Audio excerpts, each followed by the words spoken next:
back once more in the moors, Saddleworth Moors, at the site of where the children were buried in the Moors murder case.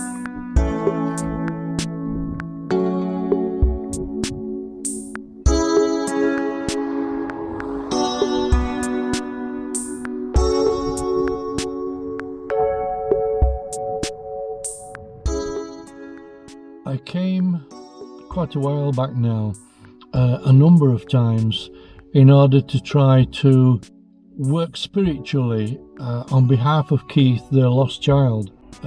As you will have seen if you've watched the videos I put out on some of the work I was doing on behalf of Keith, you will notice that my goal, my hope and aspiration was to try to help find the remains of the lost child. And as I said in a couple of the videos, this area is a vast moorland.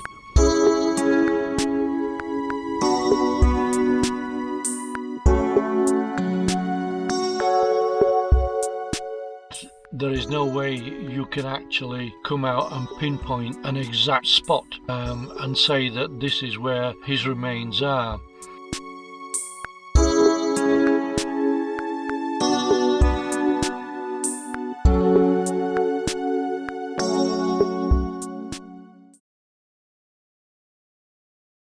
It's been so long since the happening back in the 60s that use of professionalism, tracker dogs, or any kind of way of finding human remains after so many years is not going to happen. It's easy for those who once, like myself, used to do it continuous. When you fine-tune your skills and you work on a professional basis and you work constantly, that's when you're bound to be more successful.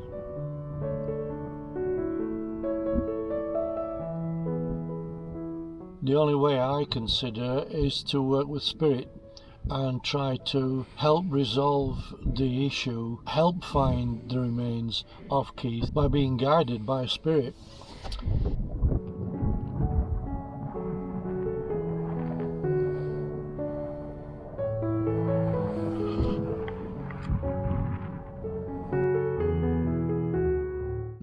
But I've never forgot this poor child. I've just been across the road now to his little area where all the flowers are.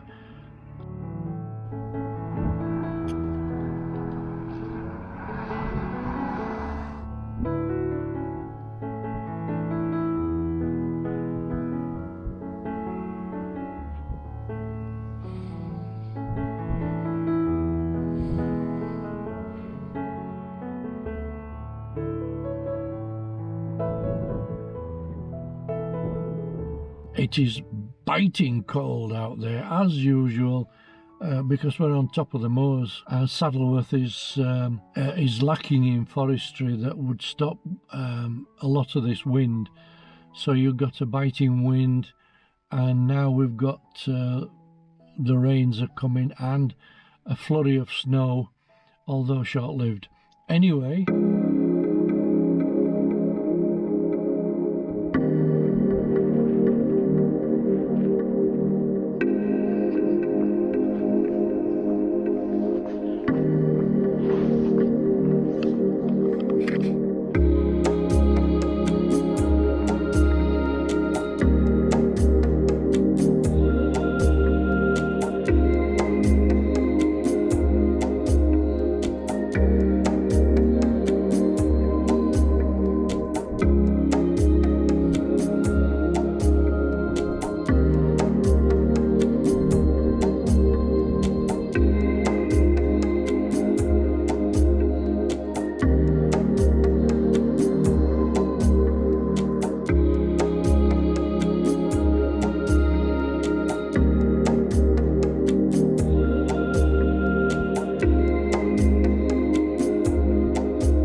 afraid it's too cold to be up here on the summit. This wind, if it died down a little bit, it would be alright. It would be cold, but not as bad as it is. But I don't know if you can hear me over the wind, but it is a little bit too cold, so I'm heading back along the ridge to a place called Wessenden Head. It's over there.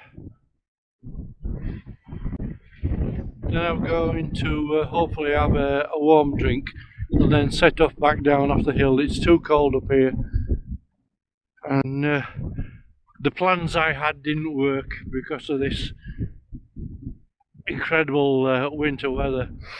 But we're due for some snow later on today or tomorrow, and that's why it's getting intensely cold right now. I can't feel my extremities despite the fact that I've got warm clothing on. So I'll catch you later.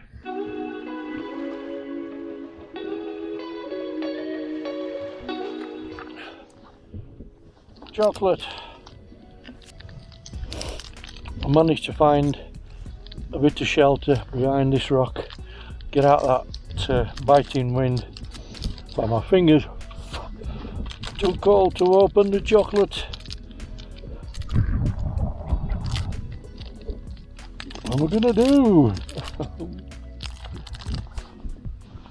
Can't get it open.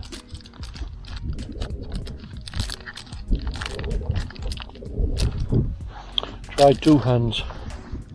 My God, I've glued this.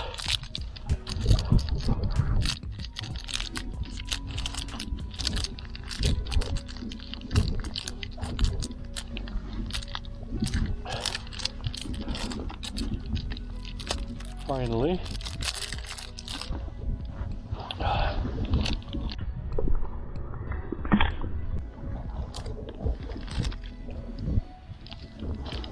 Cheers.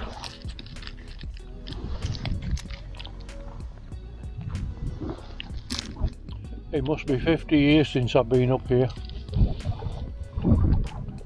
Memories.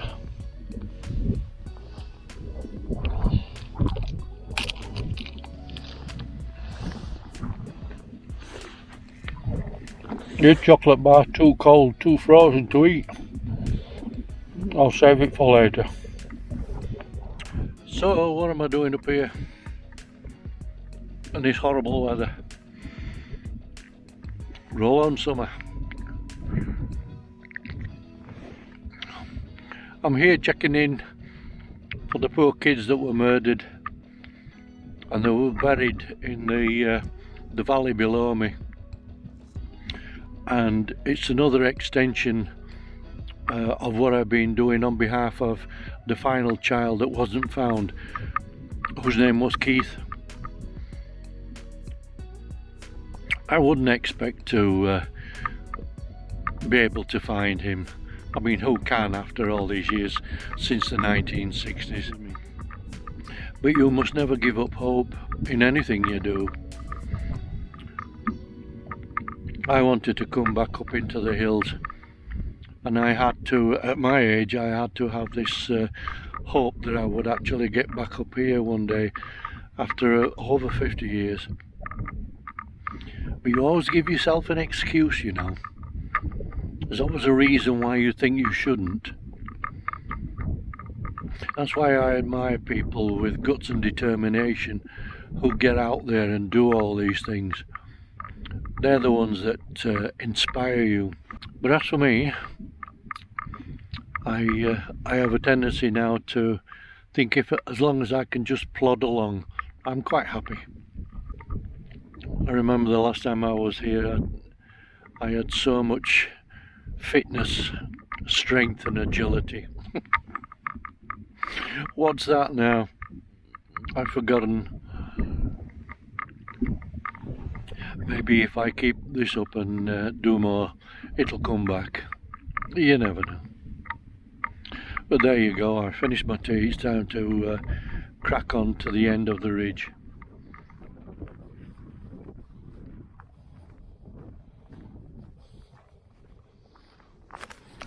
Frozen, but not enough to walk on.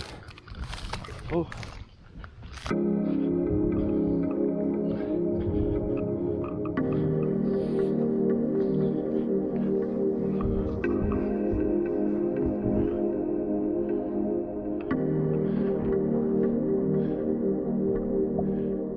You can see how vast these moors are.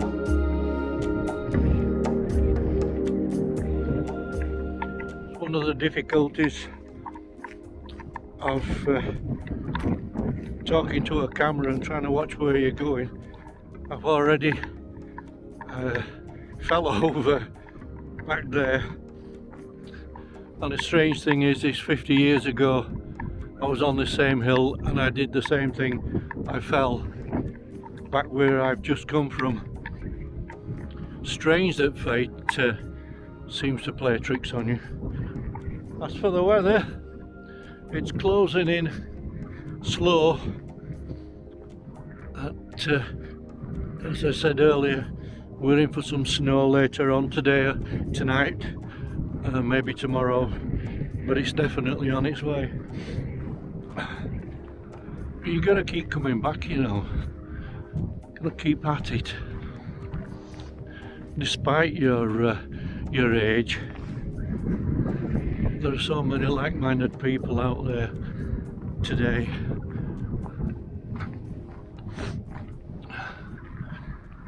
But for those who are sensible, staying at home in front of the fire. Now, a lot of the reasons I used to come out here was to try to connect or make some sort of connection spiritually, and on behalf, as I said before, of the lost child Keith.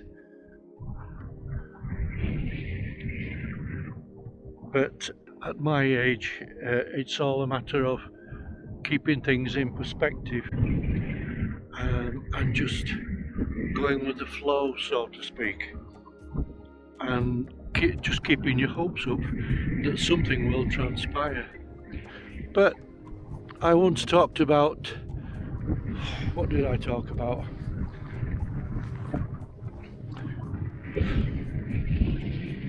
But I once talked about destiny and fate playing a hand in your life. The things that come from beyond, from above, that are part and parcel of, I suppose, everybody's life cycle, where something transpires on your behalf, whether it was destiny or whether it is some other aspect. You always have to believe that, in fact, there are a lot of people out there who do believe that they were destined to meet someone and destined to marry them and destined to go where they've been and destined to do the things in life that they are actually doing.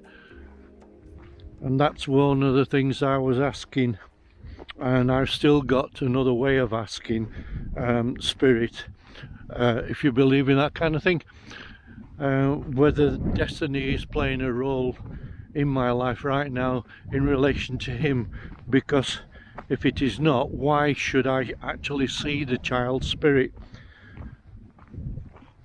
We all see spirits, we just can't accept. There are a lot of people that just can't accept the fact that they are seeing what they cannot comprehend.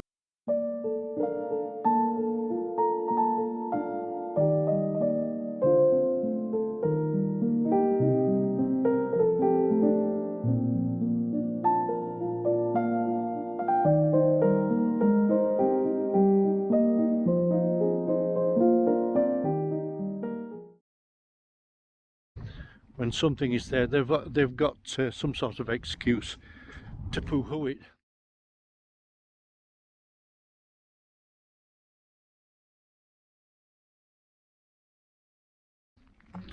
One example is something transpired where there was a huge flying saucer and many people saw it, and it was going really slow, and they filmed it and they put it on social media, and everybody virtually on the island saw it because it was so big and it was going so slow. Yet once the police got to know, the police commissioner got to know about it, and it got onto the news media, the chief inspector, whoever he was, decided to tell everybody that they never saw anything, that it didn't transpire, and cancelled out everything all those people actually saw. And that's what mankind is like. They dismiss what is in front of their eyes. But as for me, I've seen so many things in my life that at one time I couldn't comprehend, and then I just learned to accept them, ignore them. They're part and parcel of everyone's life.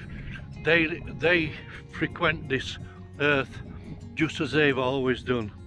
They live out their existence in their time and space. There are so many people out there who actually see things that they can't comprehend. It's only these days there's a modern trend now of seeing right across the world things that we used to have to dismiss by law. But as for me, I've seen so many things in my life. I just accept them. I don't poo-poo them. I don't disbelieve them. They are there. I see them. I don't dismiss them. I acknowledge them totally.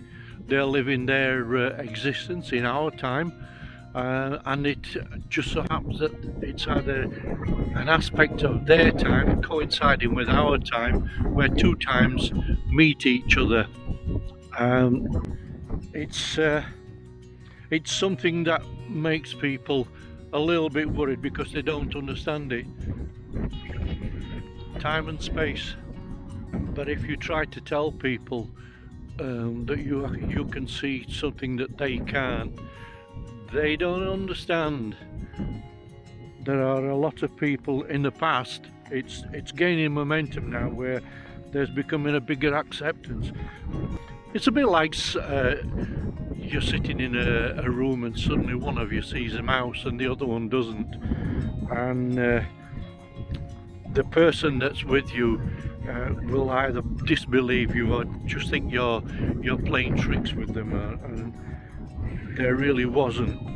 Especially if it's a lady that doesn't want to know, that may have a fear of it. It's a bit like that, really. They have a fear of something, and you say that I've just seen a mouse or a rat, and they just want you to suddenly say that it's only a joke. But it wasn't until they actually see it with their own eyes, then they realise that you're talking the truth. It's a bit like that, really. One person sees something and understands it, the other person has a total fear of it and doesn't want to know. That's what seeing spirit's like, really. It's trying to persuade the general population, everybody, lock, stock and barrel, that things do exist, and now it's all happening. We'll just see what transpires in the next 50 years.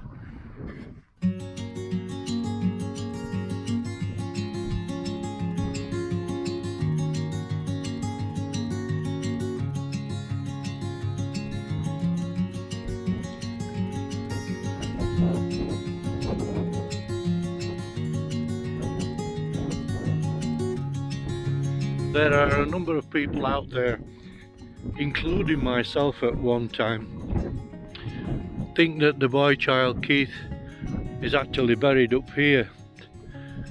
But looking at it logically, and knowing that the murderer had to carry the child from down by the roadside, I would say that it's too far, too much hill climbing to do. It's just not ideal, so to speak.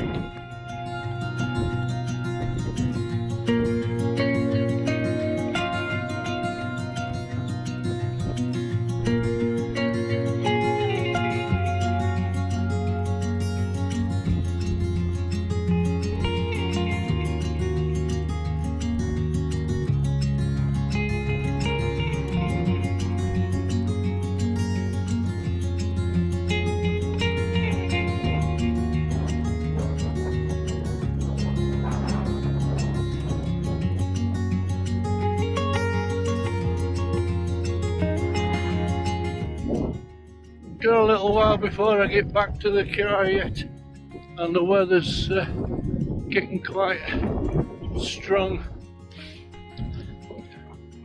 I'm expecting it to last all night. I'm wondering how long it's going to go on for and how deep it's going to be in the morning if it settles, which I think it's going to do. But right now it's a matter of getting out the hills and getting home. Don't want to get stuck in no snow. You can see it settling now on the side of the road.